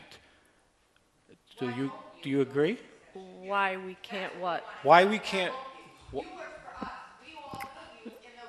My question, what I want to have explained is why we cannot meet with Mr. Ward in a combined executive session with the board and the superintendent. The legal reasons why we can't, and the potential financial implications of doing that in a lawsuit. I think that's just explaining to them the process is not anything that I think is unreasonable. Smoke and mirrors don't mean anything. This is a joke. It's nothing but smoke and mirrors. There's people sitting at that podium that don't like Rich personally. I know it. So does everybody in this room. Okay. Okay? Whether Rich is abrasive or not, the kids in this community love him. And if that doesn't speak volumes to everyone sitting there that we vote for, then something needs to change. Okay?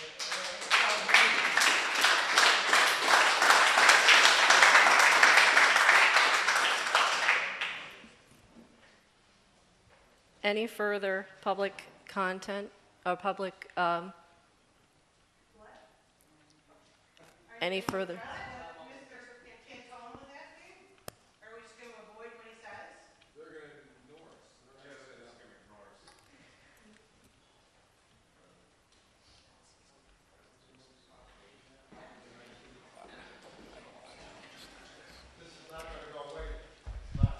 Ed Bailey, Middle Hope. I graduated from Marlboro. My kids graduated from Marlboro. My grandkids are in Marlboro. And this is the worst feeling that I've had in 47 years in this school system. Mr. Brooks, you put in the Poughkeepsie Journal that you would let the students and the community decide who would be the football coach. The community has spoke who we want. Now, you came from Cornwall. Coach Ward was a teacher in Cornwall. Do you have a personal vendetta that you brought from Cornwall to Marlboro? And are you going to hold every other coaching position to the same things that you're putting him through? That man has brought to this school system what no other coach has done in 45 years. No other coach. And yes, people don't like the way he speaks. Well, what do you think happens in college football and pro football? You think they get handy dandelions? But I'm under the impression that you have a personal vendetta against him and you brought it from Cornwall to Marlboro. That's why you won't appoint him.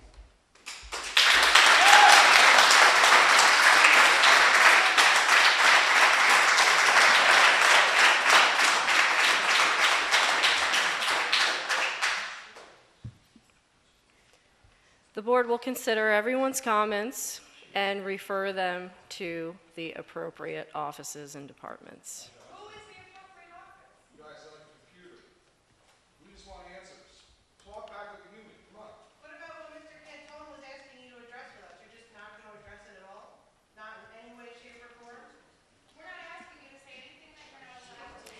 I would ask that you would please approach the podium. You have 3 minutes to speak to the Board of Education.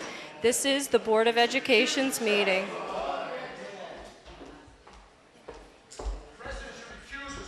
My name's Amanda Chanowski. I'm from Middle Hope. I want to know if you're going to address what Mr. Cantone has asked you, if you would address with us. I don't really think that's asking too much. We want to know why you won't go into an executive session, the superintendent and the board with Coach Ward. I'm going to answer it as the least experienced board member on here and hope that I get it right, but I have been through recent training, so I'll explain it. So executive session, in executive session, personal issues are discussed, which is why any discussion that would take place there is considered confidential and cannot be repeated outside of that. So if anybody was to ask me in the community what happened or who did what or what do I even think, my response should be it's confidential. I cannot answer that because it would put the district at risk for financial lawsuits. Okay, so the request to bring in someone who is not on the board or not an administrator cannot be done because that person would not be held to that same oath that we are. Which is why the request from Mr. Ward to join and speak to all of us at once cannot be done that way. Mr. Brooks is the superintendent and really does the hiring and firing. Our roles as Board of Education members is not to micromanage and manage the personnel in the school district. We set policy and we advise, but the hiring and firing belongs to the superintendent and the administrators. The only people we're allowed to hire and fire is the superintendent himself. And I don't mean fire him, but negotiate the contract. So that's why we cannot.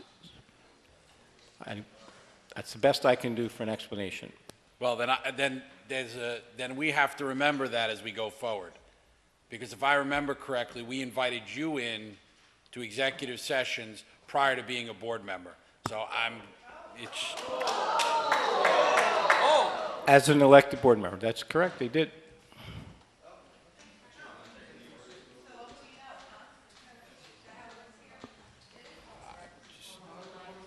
So was that say? Are we saying that was an error? To do that? No. That's the I'm confused about when the process. When it is requested by the Board of Education.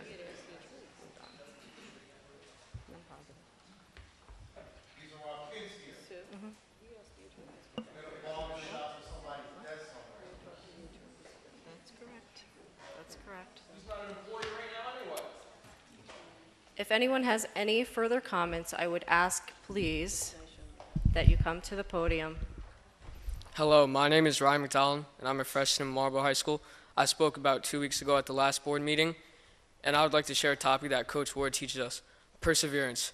We will not stop until he is reinstated. And I would like to say my grandfather was a superintendent. He would be ashamed at what you and the school board are doing right now.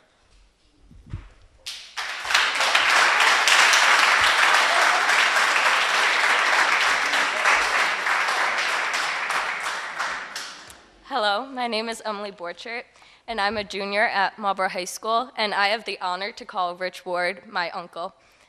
Now, when Rich was told that he was not allowed to apply for coach for this year, it was during Regents Week, which was a very important year for us juniors because we have to take the English Regents. But that day, no one was focused on the English Regents and their midterms because everyone was thinking about what was happening to my uncle.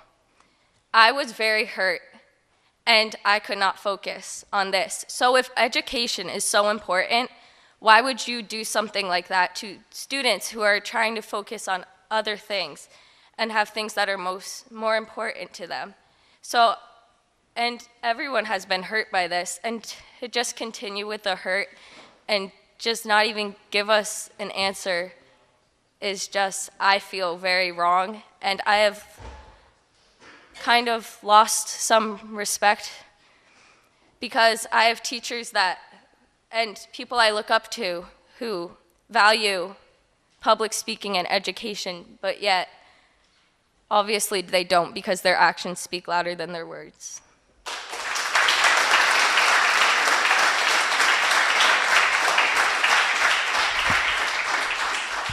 My name is Zach Janowski. I'm also a junior at Marlboro High School.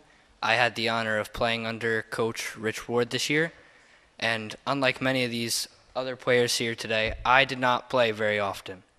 I didn't take that to heart, you know. I know I'm not as good as some of them. I have to work on it.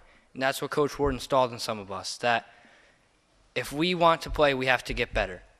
We ourselves have to be better, and we have to be better people. We have to respect those above us. We respect our coaches, we respect our parents, and we respect the people we love. Those are the 3 things that he taught us this year, some of the many things that he has taught many students over the years.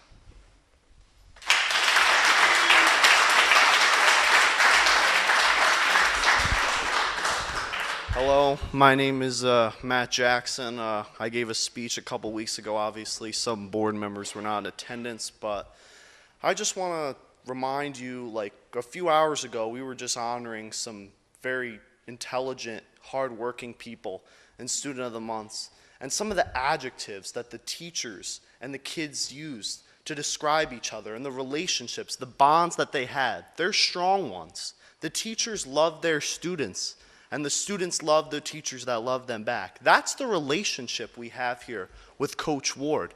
He loves us, and we love him, and we're a family. And I wish the board would would make a decision with some compassion, with some heart, and not just give some statements that are very just like read off a cue card. Because we want, in our district, we emphasize these relationships between the students and the parents, and I believe our board should emulate that in the decision process. Thank you.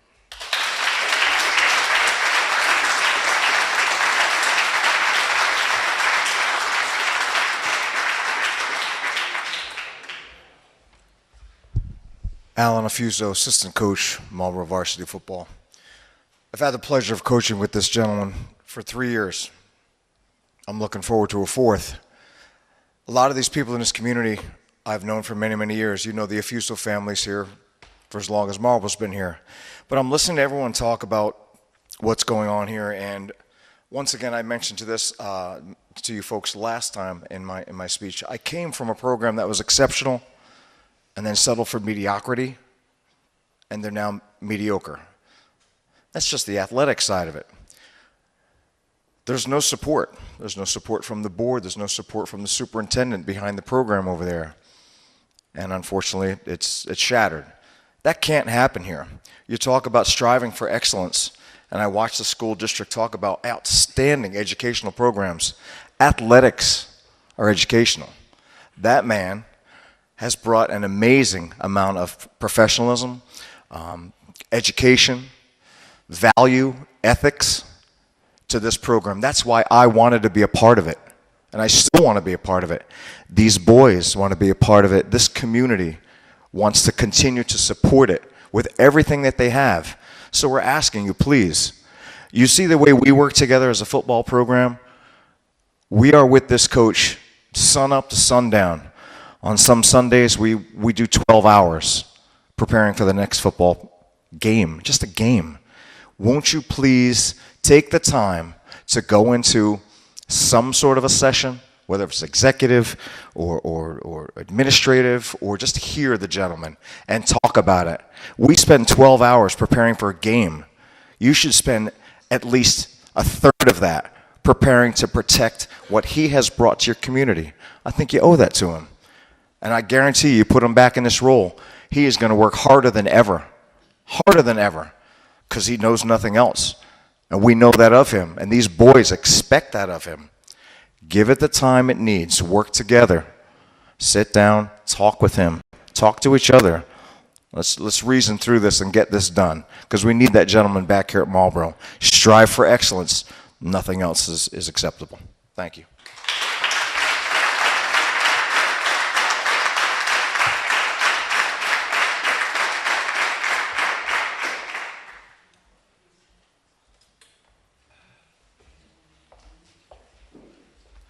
Good evening, everybody. My name is Dan Jackson. I wear many hats in this community. Tonight, I'm here as a parent of Matt Jackson. I'm here to speak to you, Mr. Brooks. I've been intimately involved in this process. It's time for full disclosure. I've been involved. I've seen your document. I reviewed your document.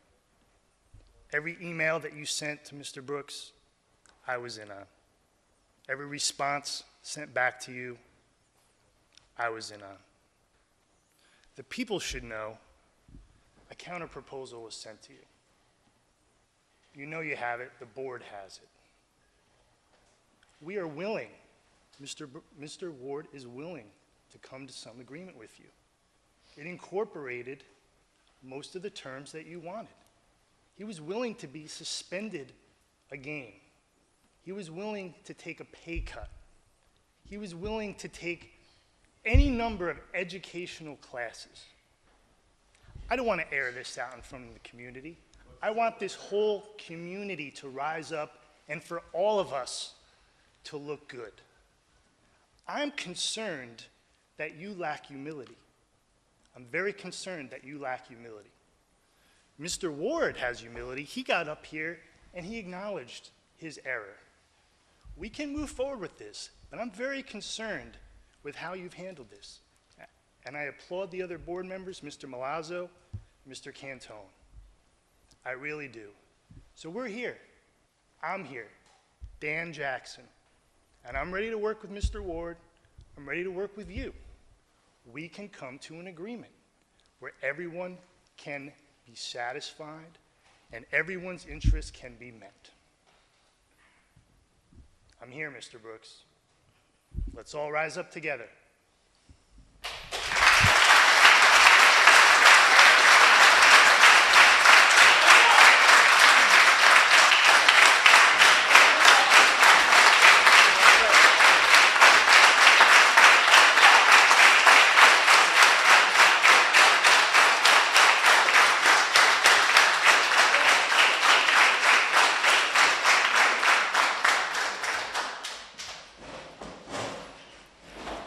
Resolved that the Board of Education I have something to adjourn- say. Excuse me. Stephanie Knight, Marlboro. I sit here and I watch both you and Mr. Brooks with the smug looks on your face. You are making a decision about a coach, a mentor, a man who means a lot to our children, a man who does everything on the field and off the field, and all you two can do is look at each other, whisper, and make smug comments. Do that with Coach Ward in front of you. Talk to him. Don't talk to each other. Talk to him. That's what we're here for, not to watch you two. And if we're going to take a coach and fire him for text, I think maybe we should look at what's happening up on your board up there. I think we should look at something that happened within the past 2 weeks. Maybe somebody shouldn't be a president if you're going to fire a coach.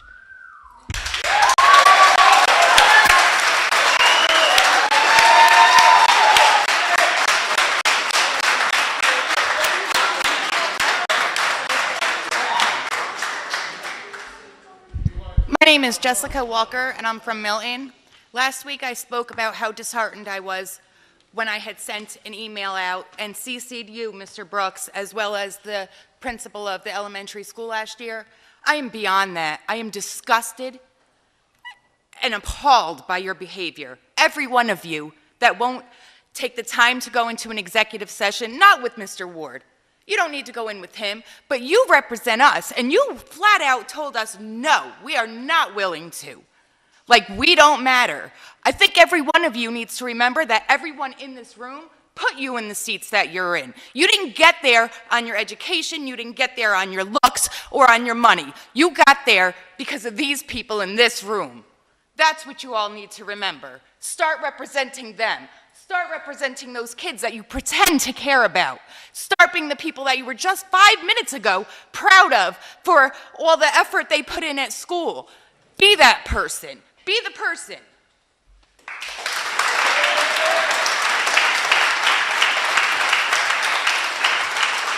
Resolved that the Board of Education adjourn the regular business meeting. Can I get a motion to adjourn? Russell? Second. Joanne? All in favor? Aye. Any opposed? The meeting has been adjourned at 9:40.